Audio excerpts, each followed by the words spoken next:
সব দোষ মায়ের। একটা সংসারে সব দোষ মায়ের ঘাড়ে পড়ে। ধরেন একটা বাচ্চা হাড্ডি খায় না, দোষ কার? মায়ের।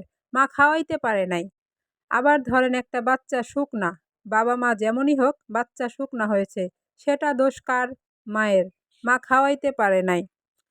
ধরেন একটা বাচ্চা অসুস্থ, দোষ কার? মায়ের। মা টেক কেয়ার করতে পারে নাই, তার জন্য বাচ্চা বারবার অসুস্থ হয়ে যাইতেছে। যদি কোনো বাচ্চা পড়ালেখায় দুর্বল হয়, স্কুলে ফার্স্ট হতে পারে নাই, সেটাও দোষ কার? মায়ের।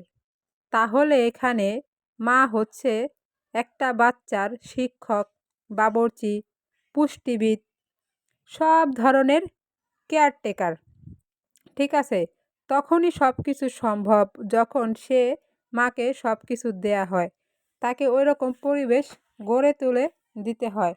একটা সংসারে তার মা হচ্ছে পরিচ্ছন্নবিদ, রাঁধুনি, ক্লিনার। আবার সংসারে টাকার সমস্যা হলে সেই মাটাকেই দেখতে হয়। ধরেন একটা পশুর একটা বাচ্চা হয়েছে, তখন বাকি পশুগুলা তাকে খুব যত্ন করে টেক কেয়ার করে, তাদেরকে শেখাইতে হয় না। কিন্তু যখন একটা মেয়ে মানুষের বাচ্চা হয়, তাকে শিখাইতে হয়। কেন?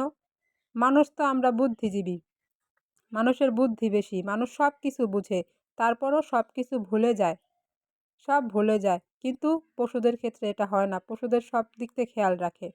আর আমাদের মানুষদেরকে মনে করিয়ে দিতে হয়, সব কিছু তাদেরকে মনে করিয়ে দিতে হয়।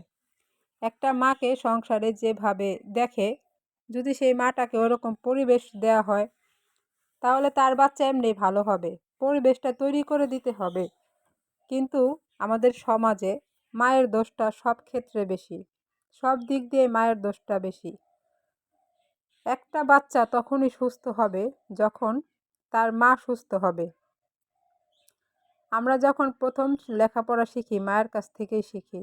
তো একটা সংসারে একটা মা হচ্ছে সেই বাচ্চার শিক্ষক, একটা মা হচ্ছে সেই সংসারের রাঁধুনি, একটা মা হচ্ছে সেই সংসারের ক্লিনার, একটা মা হচ্ছে পরিচ্ছন্নবিদ, একটা মা হচ্ছে আপনার পুষ্টিবিদ। মোট কথা হচ্ছে সেই সংসারের মা হচ্ছে কেয়ারটেকার। বাবার ঘাড়ে দোষ যায় না, সব দোষ যায় কার ঘাড়ে? মায়ের ঘাড়ে।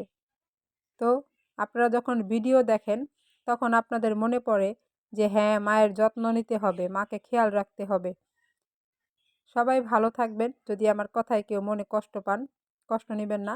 মায়ের প্রতি সবাই যত্ন নেবেন, যার মাই হোক।